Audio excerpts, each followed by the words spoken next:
అబ్దుల్లాపూర్మెట్ మండలంలోని కొహెడా గ్రామంలో ఉద్రిక్త పరిస్థితి నెలకొంది. గత 30 సంవత్సరాల క్రితం సర్వే నెంబర్ 131, 32, 33 మరియు 135లో ఉన్న లేఅవుట్లలో 350 మంది ప్లాట్లు కొనుగోలు చేయగా ఇప్పుడు కొంతమంది నకిలీ పత్రాలు సృష్టించి ఈ భూమి తనదంటూ వస్తున్నారని ఆరోపించారు. కోర్టు నుండి ప్లాట్లు యజమానులకు ఆర్డర్ ఉన్నా కూడా అధికారులు న్యాయం చేయడం లేదని సుమారు 350 మంది ప్లాట్ల యజమానులు ఆవేదన వ్యక్తం చేస్తున్నారు. ప్లాట్ల యజమానులు అందరూ జేసీబీలతో చదును చేస్తుండగా మరొక వర్గం వ్యక్తులు అక్కడికి చేరుకుని అడ్డుకునే ప్రయత్నం చేయడంతో ఘర్షణ వాతావరణం నెలకొంది. దీంతో రంగంలోకి దిగిన హైత్నగర్ పోలీసులు ఇరు వర్గాలను చెదరగొట్టి పంపించి వేశారు.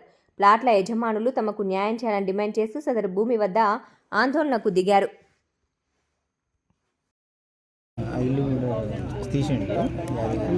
పర్మిషన్లు కూడా ఉన్నాయి కదా. అదే బిల్డింగ్ పర్మిషన్ ఎవరి దగ్గర? ఎవరు పోయింది? సురేందర్ అన్న పోయిందా? సార్ అన్ని కట్టినవి కూడా ఉన్నాయి కదా. అన్న చూపించవే భూభారతి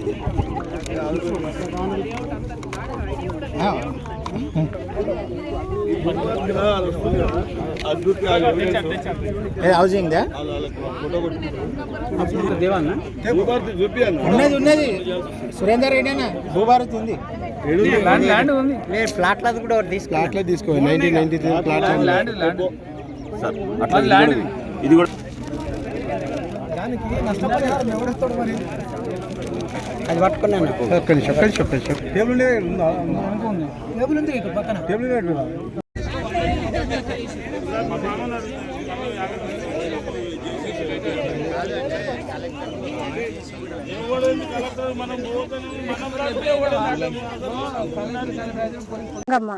మా నాయన తొర్రూరు, మా నాయన ప్లాట్ కొన్నాడు. కొంటే ఆయన దగ్గర తెలిసి బాగాలేక కొడుకులమైన బిడ్డలమైన ముగ్గురం బిడ్డలము నేను తీసుకొని కూడా ఇప్పుడు నా పేరు మీద అవి కూడా చాలా రోజులు అవుతుంది.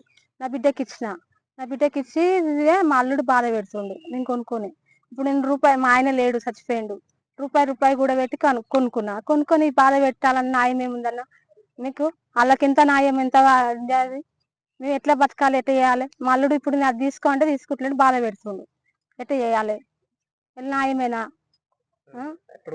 నేను చాలా రోజులు అవుతుందన్న, నాకు చదువు రాదన్న, ఇది ఉంది పేపర్లలో చాలా రోజులు అవుతుంది. మేము కొన్నప్పుడు కూడా ఇది లేదు, మేము తీసుకున్నప్పుడు కూడా మేము కూడా చూపించినాం, ఇక్కడ చూపిస్తే కూడా ఏం లేదు, కేసు లేదు, ఏం లేదు అంటే కూడా నేను మా నాయన దగ్గర తీసుకున్నాను. మా నాయన తీసుకొని కూడా ఇప్పుడు నా పెళ్ళి అయ్యి కూడా 30 ఏళ్ళ కింద మా నాయన అంతకు ముందుకే తీసుకొని కూడా నేను తీసుకొని ఇట్లనే ఉంది, మంచిగానే ఉంది కానీ నాకు పోయడం అది మంచిగానే ఉంది కానీ నేను తీసుకున్న నుంచి బాధ అవుతుంది. నా పిల్లకి ఇద్దామంటే ఇప్పుడు 7 ఏళ్ళు అవుతుంది, బిడ్డ పెళ్ళి అయ్యి ఇద్దామంటే తీసుకుంటలేరు, ఏం లేదు, నన్ను బాధ పెడతారు. అవంతి అండి, మేము 2007లో ఇక్కడ ఒక ప్లాట్ కొన్నామండి. అప్పటి నుంచి మేము బ్యాంక్ క్లియరెన్స్ తీసుకొని మరీ సర్వే చేయించి అంతా చేసుకున్నప్పుడు అంతా క్లియర్ ఉందని మాకు లోన్ కూడా శాంక్షన్ అయిందండి. అప్పటి నుంచి మేము ఇల్లు కట్టుకోవాలని చూస్తున్నాము. కానీ మాకు కోర్టు కేసులను తెలిసిన తర్వాత మాకు కేసులన్నీ క్లియరెన్సెస్ కూడా తెచ్చుకుంటాము. సడన్ గా చూస్తే ఇక్కడ ఆక్యుపై చేయాలి, ఆక్యుపైన్స్ ఉండాలి అన్నందుకు మేము వచ్చాము. నిన్న చూస్తే మాకు మీద ఈ ల్యాండ్ గ్రాబర్స్ నుంచి మమ్మల్ని కాపాడండి. వాళ్ళు not only police, ladies constables మీద కూడా మమ్మల్ని మా మీదకి అటాక్ చేయడానికి పంపించారండి. మేము శాంతియుతంగా మేము ఇక్కడ ఏదైనా చూసుకొని మా ప్లాట్ మేము క్లియర్ చేసుకోవాలని మేము వచ్చామండి. ప్లీజ్ గవర్నమెంట్ నుంచి మాకు హెల్ప్ కావాలండి. మా సీఎం గారు న్యాయం చేయాలి, మా ప్లాట్లు మాకు ఇప్పియండి. ఎందుకంటే ఇవన్నీ మేము ఫైనాన్షియల్ గా మేము అన్ని లోన్స్ తీసుకొని దానికి ఇంట్రెస్ట్ కట్టుకుంటూ మేము ఇవి చూసుకుంటున్నామండి. Please help us. Thank you. శుభాకాంక్షలు. మేమందరము అసోసియేషన్ రిప్రజెంట్ చేస్తున్నాము. Jagannathapuram plot owners welfare association తరఫున నాదో ప్లాట్ ఉంది, దీంట్లో 173 250 గజాలది. సో మేము కొన్నప్పటి నుంచి దీన్ని ఫాలోఅప్ చేస్తున్నాం. సడన్ గా తెలిసింది ఇవన్నీ ఇష్యూస్ ఉన్నాయని. మాకు ఉన్నప్పుడు ఏమి ఇష్యూ లేదు, వీ హ్యావ్ ఎవ్రీథింగ్. బట్ మేము కట్టుకోవడానికి ఆ టైంలో కుదరలేదు. తర్వాత కట్టుకుందామని చూస్తే మెల్లగా కేసులు ఉన్నాయని తెలిసింది. సో ఇవన్నీ చూస్తుంటే ఇప్పుడు మనకి రిపబ్లిక్ డే వచ్చింది, ఎన్నో చేసుకుంటున్నాం, ప్రపంచమంతా సెలబ్రేట్ చేసుకుంటున్నాం ఇండియన్స్ అందరూ. కానీ మేము మాత్రం ఇక్కడ ప్లాట్ల దగ్గర పడిగాపులు కాస్తున్నాం. దీని పరిస్థితి, దీనికి కారకులు ఎవరు అని చూస్తే భూ కబ్జాలు, ఎక్కడ చూసినా భూ కబ్జాలు. దాంట్లో మేము ఇక్కడ బాధితున్నాం. మాకు ఎల్ఆర్ఎస్లు, పర్మిషన్లు, బిల్డింగ్ కన్స్ట్రక్షన్ పర్మిషన్లు అన్నీ ఉన్నాయి. అక్కడికి పోతే కబ్జాలు ఎవరున్నారు అనే ప్రస్తావన వస్తుందని కబ్జాలు వచ్చి చూస్తే ఇక్కడ మొత్తం ముళ్ళ చెట్లు ఉన్నాయి, ముళ్ళ కంపల మధ్యలో మా ప్లాట్లు ఉన్నాయి. వాటి ముళ్ళ కంపలు చదువు చేసేటప్పుడు మేము దాంట్లో ఎంటర్ కాలేము. అందుకని చదువు చేయడానికి నిన్న శాంతియుతంగా వచ్చి అందరం పెద్దవాళ్ళు, ముసలి వాళ్ళు, అమ్మాయిలు, పిల్లలు అందరూ వచ్చి ఇక్కడ ఉంటే పోలీసుల దౌర్జన్యం ఎక్కడి నుంచి వచ్చిందో మాకు అర్థం కావట్లేదు. ఇక్కడ పోలీసులు దే ఆర్ గవర్నమెంట్ సర్వెంట్స్. వాళ్ళు మనకి ప్రశాంతంగా మమ్మల్ని కానిచ్చారా, లేకపోతే అనవసరంగా మధ్యలో వచ్చి ఆర్డర్ చూపండి 100 రకాలుగా సాగులు చెప్పి మమ్మల్ని they are about to do lathi charge అట్లాంటి సిచ్యువేషన్ తీసుకొచ్చారు. 100 మంది పోలీసులు వచ్చే అవసరం ఏమొచ్చింది? ఇక్కడ మేము ఏం చేస్తున్నాం? కత్తులు కట్టాలు పట్టుకున్నామా, ఎవరైనా కొడుతున్నామా? వీఆర్ డూయింగ్ పీస్ఫుల్ గా, వీఆర్ డూయింగ్ అవర్ పొజిషన్, మనం క్లీనింగ్ చేసుకుంటున్నాము. దానికి రీజన్ కూడా లాజికల్ గా ఎక్స్ప్లెయిన్ చేసాం. 7 మంది ఎస్ఏలకు ఎక్స్ప్లెయిన్ చేసాము. ఈ మధ్యలో లేడీ ఎస్ఏలు వచ్చారు, వాళ్ళ కానిస్టేబుల్ వచ్చారు, అందరూ లాఠీలు పట్టుకొని తిరుగుతున్నారు, బస్సుల్లో తిరుగుతున్నారు, రాత్రి దాకా ఇక్కడ ఉన్నారు. అవసరం ఏమొచ్చింది? మేమందరం అడగొద్దా? ఈ భూ కబ్జాలు అయితేనే ఉంటాయా? వాళ్ళకి ఏ డాక్యుమెంట్ లేదు. ఇప్పటికి ఒక డాక్యుమెంట్ చూపించినా పక్క జరిగిపోతామంటే వినట్లేదు వాళ్ళు. ఈ కోర్టు కేసులో అదేదో జేసీ నుంచి రానివ్వండి, అప్పటిదాకా ఆగండి. జేసీ నుంచి ఎప్పటికి రావాలి? వితిన్ 4 వీక్స్ రావాలా? వాళ్ళు దగ్గర 1 year అవుతుంది, ఇంకా ఏం రెస్పాన్స్ లేదు మాకు. మేము ఎక్కడికి పోవాలి? ఎవరు చెప్పుకోవాలి మా బాధ? అంటే ఎవరెవరు కమ్ముడు పోతుందో తెలుస్తలేదు. మేమేం ప్లాట్ ఉన్న అమాయకులం, మాకేం అర్థం కావట్లేదు. సో మేము ఏం చేయాలో అర్థం కాక తల గజానికి 10 రూపాయలు 20 రూపాయలు వేసుకొని అష్ట కష్టాలు పడి లాయర్ ఫీజు అవన్నీ పే చేసుకుంటూ ఇన్ని సంవత్సరాలు ఈడ్చుకొస్తున్నాం. ఇప్పుడు మాకు ఈ ఎంప్లాయీస్ ఎవరైతే ఉన్నారో గవర్నమెంట్ సర్వెంట్స్ వాళ్ళ సక్రమమైన ఉద్యోగాలు చేసుకుంటూ మాకు న్యాయం చేకూర్చాలి. ఎందుకంటే న్యాయం 100% మా సైడే ఉంది. Jagannathapuram plot owners welfare association సభ్యులందరూ జిందాబాద్ జిందాబాద్. నిన్న జరిగిన విషయం ఏంటంటే, నిన్న పోలీసు వాళ్ళని మేమందరం మా ప్లాట్లంతా 350 మంది ఈడ మొత్తం జమ అయినాను. ఇన్ని రోజుల నుంచి కూడా ఎప్పుడు కూడా జమ కాలేదు. మొన్న అందరు పిలిస్తే అందరు వచ్చారు. ఏకగ్రామం వచ్చి అంతా కూర్చున్నాక కలెక్టర్ గారు ఏమన్నారంటే, మీ ప్లాట్లు మీరు సాఫ్ చేసుకోవాలి కదా, మీరు ఎందుకు కబ్జా లేరా అని కూడా అడిగారు వాళ్ళు. అయితే ఆ విషయంతోనే మేము వీడికి రావడం జరిగింది, పొజిషన్ మీదకి రావడం జరిగింది. వీళ్ళు పోలీసు వాళ్ళకు మేనేజ్ చేసుకొని డీసీపీ లెవెల్లో తీసుకొచ్చి ఒక 50 మంది 100 మందిని పోలీసు వాళ్ళని తీసుకొచ్చి దింపారు. అంత అవసరం ఏముంది? వాళ్ళకు సివిల్లకు రావాల్సిన అవసరం ఏముంది? సివిల్లకు ఎందుకు ఇంటర్ అవుతారు? మీరు ఏమైనా కొట్టుకుంటే తనుకుంటే గుద్దుకుంటే రండి, అప్పుడు వచ్చి తీసుకుపోరు. అంటే మీ ఇష్టం వచ్చినట్టు వాళ్ళు చెప్పంగానే మీరు వచ్చి వాళ్ళకి మద్దతు ఇచ్చుకుంటా మమ్మల్ని ఎలగొట్టుడు ఏంది? 350 మందిని నిన్న ఈడ పొద్దున్న నుంచి రాత్రి దాకా ఉంటే రాత్రి 9 గంటల దాకా ఇన్నే ఉంటారు పోలీసు వాళ్ళు. అంత అవసరం ఏమొచ్చింది వాళ్ళకి? అంత తపన ఎందుకు ఈడ కూర్చున్నాడు? అంత బాధ ఏంది? అయితే వీళ్ళు ఏదో మేనేజ్ చేసుకుంటారా, మరి ఏం చేసుకుంటారా? మాకు అదే అనుమానం వస్తుంది మీ మీద. మాకు కావాల్సింది ఆడపిల్లలు ఉన్నారు, వాళ్ళ పిల్లలకు ప్లాట్లు కొన్నారు. వాళ్ళు ప్లాట్లు కొని ఇప్పటికి పెళ్లిళ్ళు అయినాక ఆ ప్లాట్లు ఇచ్చారు వాళ్ళకి ఇచ్చి ఇప్పుడు వాళ్ళ పిల్లల్ని తిడుతుర్రట. ఆ వేదన ఆ బాధన వాళ్ళకే తెలుసు, మనకు చెప్పరాదు. ఇప్పుడు అది అంత బాధపడుతున్నారు. అటువంటి దాన్ని తీసుకొచ్చి ఇప్పుడు వీళ్ళు కలెక్టర్ ఏమన్నా అంటే, ఇప్పుడు పొజిషన్ మీద ఎవరు ఎంక్వైరీ చేసి రాపోరా అంటే, మరి ఎంక్వైరీ చేసి వస్తే సార్ అన్ని చెట్లే మొలిచినాయంటే, చెట్లు మొత్తం కడీలు మొలుస్తాయా? చెట్లే మొలుస్తాయి. నువ్వు కడీలేమో రాత్రిపూట కడీలు వీక్తిరి, మరి చెట్లు మొలకపోతే ఏం మొలుస్తాయి మరి? అయితే ఆడ నీకు రూమ్ కట్టుకొని ఆడ ఉంటారు. ఆ రూమ్ కట్టుకొని ఉంటే ఎందుకు వాళ్ళు ఎందుకు ఉండాలి ఆడ? మేము కూడా ఉంటాం. మరి మేము కూడా రూమ్ కట్టి మాకు కూడా రూమ్ ఉంటుంది. దాని పర్మిషన్ ఉందా చూడండి. మరి ఆ పర్మిషన్ లేకుంటే ఆడ పోయి ఇతట్లా కూర్చొని ఆడ వచ్చిన వాళ్ళు అందరిని బెదిరించి ఏమన్నా అంటే ఇంతకిస్తావా అంతకిస్తావా అని చెప్తారు. ఆ ప్లాట్లు వేరే వాళ్ళ పేరు మీద వాళ్ళే కొంటారు, వేరే వాళ్ళ పేరు మీద కొంటారు, వేరే వాళ్ళ పేరు మీద కొట్టి ఆడ పెడతారు. నువ్వు ఏడిగో, నువ్వు కలెక్టర్ ఓ, నువ్వు కోర్టులకు పో, వాళ్ళందరూ మేనేజ్ చేస్తారు సార్. మాకు కావాల్సింది ఏంటంటే మాకు న్యాయం జరగాలి. మా ప్లాట్లో అందరికి న్యాయం జరగాలి. నాయి కూడా 2 ప్లాట్లు ఉన్నాయి. అందులో 131లో 40, 41 400 గదాలు నాదే ఉంది. అందుకే నేను ఏమేదంటే, మొదలు ఆడపిల్లల వాళ్ళ ముఖాలు చూడండి ఎట్లుందో. నిన్న ఏడుస్తారు ఒక్కొక్కరు వచ్చి. మీరు మాకు న్యాయం జరగాలి, న్యాయం జరిగిన దాకా ఇక్కడ వదిలేదు లేదు. ఇంకొకటి చెప్తున్నా ఏంటంటే, హెచ్చరించేది ఏంటంటే, ఫస్ట్ ఆ రూమ్ తీసేయాలి, లేకపోతే ఆ రూమ్లకి వెళ్ళి వాళ్ళని ఎగొట్టాలి. మీరే తాళం వేసుకొని పోండి. ఎవరు పోలీసులు వేసుకోపోతారా, ఎవరు వేసుకోపోతారో వేసుకోపోరు. వేసుకొని ఆడ ఎవరు కూర్చోవద్దు, మేము కూర్చోము ఆడ కూర్చోవద్దు. మరి వాళ్ళని ఆడ కూర్చొని పెడతారు, మమ్మల్ని నిలబడతారా? ఇదేం న్యాయం? మాకు న్యాయం జరగాలని నేను కోరుతున్నాను. గ్రామంలో బేగం సానిపట్నం 2300 ఎకరాలు. దాంట్లో ఆమె 7 మంది సంతానానికి డివైడ్ చేసింది 300 ఎకరాలతోని. అయితే ఫజలున్నీసా బేగం 300 ఎకరాలు. దాంట్లో 126 to 138 వరకు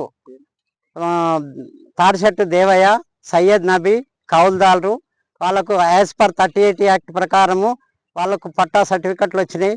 ఆ పట్టా సర్టిఫికెట్ల ప్రకారము ల్యాండ్ అమ్మిర్రు. ఆ ల్యాండ్ అమ్మిన దాని ప్రకారము జీపీఏ లేఅవుట్ డిఎల్పిఓ డిపిఓ అనుమతితోని లేఅవుట్ చేసిర్రు 1989లో. తర్వాత అందరూ రుణానుబంధంతో రూపాయి జమ చేసి అప్పుడున్న తక్కువ జీతాలతో ఎంప్లాయీ చాలా మంది కొన్నారు.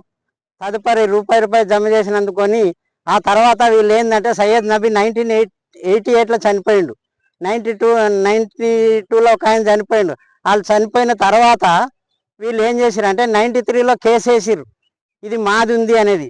కందాల ఎల్లే ఎక్కడ లేడు, కందాలల్లే అస్సలు భూస్వామి, ఆయన 38కి అర్హుడు కాదు. దాంట్లో ఏముందంటే వాళ్ళకు 176, 175లో వాళ్ళకు 40 ఎకరాల చిల్లర వచ్చింది. వాళ్ళు 93లో అమ్ముకుర్రు. అమ్ముకొని తదుపరి ఏం చేశారు, మళ్ళీ దీని మీద 95లో కేసు వేసి అప్పటి నుండి ఈ ఎదుట నారాయణ కాలేజ్ వాళ్ళు ఏదైతే 2006లో ఆయన బెదిరించినందుకు డబ్బులు ఇస్తే ఆ డబ్బులతోని ఈ ప్లాట్ కొన్నారు, వేరే వాళ్ళ పేరు మీద కొని. దాంట్లో అది వితౌట్ పర్మిషను 1% జీపే మీద కొన్నారు. ఆ జీపే హోల్డర్ కూడా చనిపోయిండు. వాళ్ళు ఏంటంటే అక్కడ ఉండి అందరినీ బెదిరిస్తూ ఈ ప్లాట్లను దేశానికి ఒకరు ఉన్న వాళ్ళను ఎప్పుడు కలవాలంటే కలవరు కాబట్టి వాళ్ళను చాలా ఇబ్బందులు పెడుతుర్రు, వచ్చిన వాడిని బెదిరిస్తుర్రు. ఇక్కడ ఉన్న ప్లాట్ మళ్ళీ ఇంకొకటి ఏంటంటే హైకోర్టులో కూడా చిన్న స్థాయి నుంచి స్టాఫ్ను మెయింటైన్ చేసి ఫైళ్ళు మాయం చేయడము, ఆ ఫైళ్ళు ఉన్నటువంటి పేపర్లు తీయడము. ఇప్పుడు కలెక్టర్లో కూడా అదే పరిస్థితి. మాకు 6 కేసులు ఉంటే అందులో 2 కేసులు ఇయ్యలేదు, జేసీకి ఇయ్యలేదు, నా అడిషనల్ కలెక్టర్కి ఇయ్యలే. దాన్ని ఏంటంటే రెవెన్యూ వాళ్ళకు ముఖ్యంగా ఏంటంటే సీఎం గారిని, రెవెన్యూ మినిస్టర్, మా స్థానిక ఎమ్మెల్యే గారిని కోరడం ఒకటే, అయ్యా ఇది వీళ్ళ మీద ఎంక్వైరీ చేయాలి. వీళ్ళు చాలా చేసిర్రు కోయడలో. ఇప్పుడు 144లో ఉంది, 6 ఎకరాలు కబ్జా పెట్టిర్రు. అది లేఅవుట్ ఏదైతే జన చైతన్యలో 92లో లేఅవుట్ చేస్తే వీళ్ళు మన 18లో పాస్బుక్లు తీసుకుర్రు. అంటే గవర్నమెంట్ ఎట్లా అవుతుంది, ఏమైతుంది? వాళ్ళ మీద ఒక్కరు కూడా ఎంక్వైరీ పెడతలేరు. మేము కలెక్టర్కి ఇచ్చినా, ఎంఆర్ఓకి ఇచ్చినా, ఆర్డీఓకి ఇచ్చినా దాని మీద ఇప్పటి వరకు ఎంక్వైరీ చేయలేదు. ఇంట్లో ఎంతమంది ప్లాట్లు ఉన్నారు? దీంట్లో 280, 300 దాకా ఉంటారండి. 350 ఉంటారు. దాంట్లో ఇప్పుడు మీరు ఏం కావాలని అడుగుతారు? నేనేం కావాలంటే మాకు న్యాయం జరగాలి, రెవెన్యూలో న్యాయం జరగాలి. ఇంకోటి ఏంటంటే ఆడ కూడా 300 ప్లాట్లు వాళ్ళు దేశానికి ఒకటి ఉంటాడు, అవి కూడా పాస్బుక్లు తీసుకుంటారు. ఆ విఆర్ఓ కృష్ణ అనేటోడు చేసిండు. లేదా వాళ్ళది కూడా ఉండాలి. ఇప్పుడు మనలోకి వాళ్ళు బాధ్యులేనాయనా అండి. మొత్తం 350 మంది ఉన్నారు ప్లాట్ ఓనర్స్. అందరు 200 గజాలు. నాది కూడా ఒక 400 గజాలు ఉన్నది. అయితే యాక్చువల్గా ఏం జరిగిందంటే కోయడలో గ్రామంలో మొత్తం 1996లో రికార్డ్ అంతా తప్పుంటే అందరూ దరఖాస్తులు పెట్టుకున్నారు. ఏమని పెట్టుకున్నారు, మేము ఏదైతే పొజిషన్లో ఉన్నామో అదే మాకు పీటీ ఇవ్వండి, టెనెన్సీ ప్రకారంగా ఇవ్వండి అనేసి అన్నారు. దాని ప్రకారంగా లోకల్ ఎంక్వైరీ జరిగింది. అందరు దరఖాస్తులు పెట్టుకున్నాక రైతులందరూ. ఎప్పుడు లోకల్ ఎంక్వైరీ జరిగిందంటే 1977, 78లో ఒక కొత్త రికార్డ్ తయారు చేశారు, N3043/78. దాని ప్రకారంగా పీటీ రిజిస్టార్ కూడా తయారు చేశారు 71 మందిది. ఆ 71 మందికి 2500 ఎకరాలు పంచిపెట్టిరు ఆర్డీఓ గారు 38E. ఇంకొకటి ఏమైందంటే ఎంక్వైరీ జరిగిన తర్వాత, లోకల్ ఎంక్వైరీ అయిపోయి రికార్డు మొత్తం తయారు చేసిన తర్వాత ఏమైనా అబ్జెక్షన్ ఉంటే గ్రామ పంచాయతీలో నోటీస్ బోర్డు పెట్టారు, ఏమైనా అబ్జెక్షన్ ఉంటే చెయ్యండి, లేకపోతే ఇదే ఫైనల్ అని చెప్పి కూడా చెప్పారు. ఎవరు ఏ అబ్జెక్షన్ చేయలేదు రైతులు, 71 మంది పీటీ రిజిస్టార్లు ఉన్నోళ్ళు ఓకే అని చెప్పేసి అనుకున్నారు. తర్వాత 6 సంవత్సరాలకు 78ల నుంచి 1984 వరకు ఎవ్వరు అబ్జెక్షన్ చేయలేదు. అప్పుడు అందరికీ ప్రొటెక్ట్ టెనెన్సీ ప్రకారంగా 38 ఇష్యూ అయిపోయినాయి రైతులకు 71 మంది కోయడలో. దాని తర్వాత ఎవరిది వాళ్ళు తీసుకున్నారు, కొంతమంది అమ్ముకున్నారు, కొంతమంది ఉంచుకున్నారు. దాని ప్రకారంగానే ఈ బక్కారెడ్డి అదర్స్ కూడా 175 సర్వే నెంబర్లో 176/2, 176/3, 176/4లో వాళ్ళకి అక్కడ 39 ఎకరాలు వచ్చింది. వాళ్ళు ఏం చేశారంటే వాళ్ళకు వచ్చిన ల్యాండ్ 92లో అమ్ముకున్నారు. ఆడ అమ్ముకొని 93లో ఈ మాకు ఏదైతే పీటీ ద్వారా వచ్చిన ముస్లిమ్స్ ఉన్నారో సయ్యద్ నబీ 131, 132, 150, సయ్యద్ నబీ, సయ్యద్ జైనాలుద్దీన్, సయ్యద్ మహమ్మద్, సయ్యద్ ఖాజా మొయినుద్దీన్, వీళ్ళకు ఈ మేము ఏదైతే ప్లాట్లు మేము కొన్నామో వాళ్ళకి ఇది సర్వే నెంబర్లు అలాట్ అయినాయి 38 అయితే మేము కూడా ఎట్లా కొన్నామంటే ఈ 38 ఆర్డీఓ ఇచ్చిండు కాబట్టి మేమంతా ప్లాట్లు కొన్నాం చేసినందుకు. మేము కూడా లాయర్కు చూపెట్టుకున్నాం ఇవన్నీ 38 వచ్చింది, ఇదంతా రికార్డ్ అంతా తీసుకుపోయి చూపెట్టుకున్నాకనే ఇది గవర్నమెంట్ ఇచ్చింది 38 మీరు కొనుక్కోవచ్చు, ఎటువంటి ప్రాబ్లం లేదంటేనే తీసుకున్నాం మేము. అయితే 93లో వీళ్ళు కేసు వేస్తే బక్కారెడ్డి అదర్స్ 93 నుంచి నడుస్తూ జాయింట్ కలెక్టర్లో 2005లో వాళ్లకు ఓడిపోయారు. వాళ్ళు 2005లో ఓడిపోయారు. అగెనెస్ట్గా వచ్చింది వాళ్ళకు. మళ్ళా తర్వాత హైకోర్టు పోతే మళ్ళీ జాయింట్ కలెక్టర్ వచ్చింది. మళ్ళీ జాయింట్ కలెక్టర్లో 6లో నడుస్తూ 2014లో కూడా మళ్ళీ వాళ్ళకు కందాల బక్కారెడ్డి వాళ్ళకు అగెనెస్ట్గానే వచ్చింది. మా ప్లాట్లలోకే వచ్చింది. 2 సార్లు ఆర్డర్ మా ప్లాట్లలోకే వచ్చింది. తర్వాత ఏమైందంటే వీళ్ళు ఏం చేశారంటే ల్యాండ్ ఓనర్స్ చనిపోయారు, ముస్లిమ్స్ అంతా 4 చనిపోయిన తర్వాత ఈ 4 పెట్టుకున్న లాయర్ కూడా చనిపోయాడు, ఎస్ఎల్ఎన్ చారి అని చెప్పి అడ్వకేట్. చనిపోయినాక వీళ్ళు ఏం చేశారంటే చనిపోయిన వాళ్ళకు నోటీసులు పంపించారు హైకోర్టు నుంచి. పంపించి ఎక్స్పైర్ చేసేస్తుంటే మేము ప్లాట్లలో పోయి ఇంప్లీడ్ అయినాము. మేము ఇంప్లీడ్ అయిన తర్వాత కేసు నడుస్తూ ఉన్నది. 18లో ఏం చేశారంటే జాయింట్ కలెక్టర్కు రిఫర్ చేశారు హైకోర్టు నుంచి. మళ్ళీ చేస్తే ఈ కోయేడకు సంబంధించింది ఏదైతే లోకల్ ఎంక్వైరీ ప్రకారంగా N3043/78 ఏదైతే ఉందో రికార్డు, దాన్ని జాయింట్ కలెక్టర్ హరీష్ 19లో సెటాసైడ్ చేశాడు. టోటల్ రికార్డునే సెటాసైడ్ చేసేసిండు.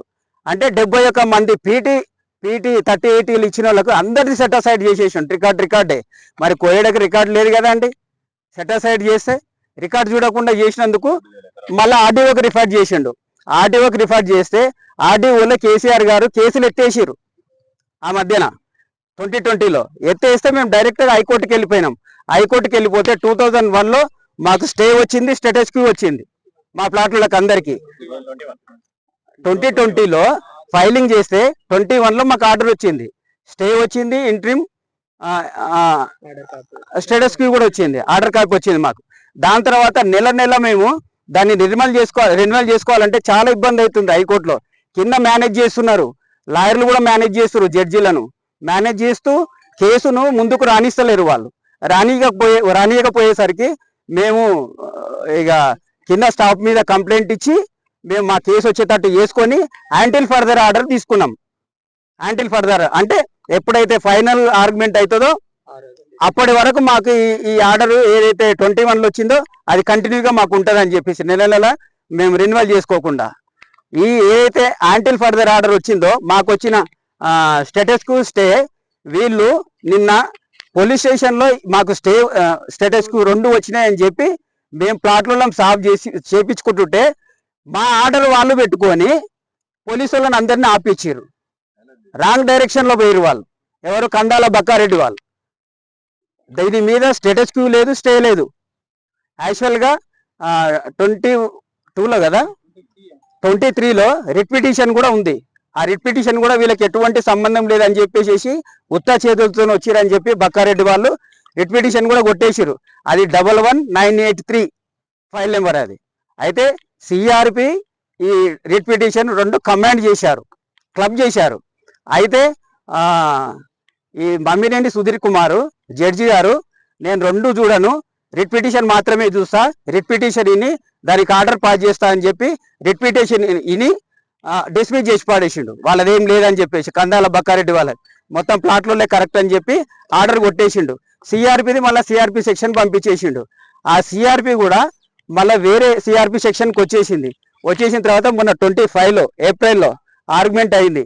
మాకు ఆర్డర్ వచ్చేసింది, జాయింట్ కలెక్టర్ పంపించారు. అది ఏదైతే ఉందో రికార్డు ప్రకారంగా ఆ రికార్డును పరిశీలించి పీటీ రిజిస్టార్ను కూడా ఏదైతే రికార్డు కరెక్షన్ జరిగిందో ఆ 71 మందిది ఆ రికార్డు పీటీ రిజిస్టార్ పరిశీలించి ఆర్డర్ పాస్ చేయమని చెప్పి పంపించారు జాయింట్ కలెక్టర్. హైకోర్టు డైరెక్షన్ ప్రకారంగా 4 వారాలలో క్లోజ్ చేయమని చెప్పి పంపించారు. అయితే వీళ్ళు ఏం చేస్తారంటే ఈ కందాల బక్కారెడ్డి వాళ్ళకు వీళ్ళ వెనకంగా ఎవరో ఉన్నారు, ఆర్డీఓలు కూడా ఈ N3043 ఏదైతే ఫైల్ ఉందో దాంట్లో మెయిన్ పేపర్లన్నీ రికార్డులోకి వెళ్ళి తీసేస్తున్నారు. వీళ్ళు రికార్డులో పేపర్లు చాలా వరకు మాయం చేశారు. కొన్ని మా దగ్గర ఉన్నాయి పేపర్లు, ఆర్టీఐ కిందికి మేము తీసుకున్నాం పేపర్లు, కానీ కొన్ని పేపర్లు అయితే మాయమైనాయి అందులోకి వెళ్ళి. అంతకుముందుకు ఎవ్వరు జాయింట్ కలెక్టర్కు వెళ్ళకున్నా సరే చనిపోయిన ఉన్నారు కదా, ఎస్ఎల్ఎన్ చారి, ఈ ముస్లిమ్స్ 3080 బాధితులు, వాళ్ళు వెళ్ళకున్నా సరే 2014లో వాళ్ళకే ఆర్డర్ వచ్చింది.